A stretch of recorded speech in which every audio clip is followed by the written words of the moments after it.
चला तर मग आज बनवूयात हे असे बेसनचे लाडू, तेही थोडेसे वेगळ्या पद्धतीने आणि कसेही केले तर अगदीच परफेक्ट होतात, त्यामुळे नक्कीच ट्राय करा.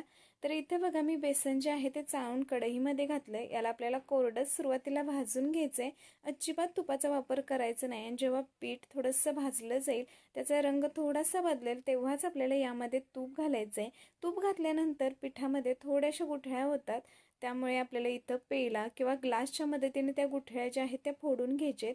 अशा पद्धतीचं हे मिश्रण जे आहे ते तयार होतं आणि त्यानंतर आपल्याला याला व्यवस्थित असं थंड करून घ्यायचं आहे आणि थंड झाल्यानंतरच आपल्याला यामध्ये पिठी साखर, वेलची पूड आणि अगदी एक चिमूटभर मीठ घालायचं आहे. व्यवस्थित असं मिक्स करून याचे अगदी परफेक्ट असे लाडू इथं आपले तयार होतात. तुम्ही पाहू शकताय लाडू तर इथं आपले तयार आहेत.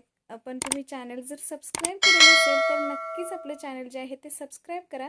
भेटू पुन्हा नेक्स्ट व्हिडिओ सोबत. तोपर्यंत बाय.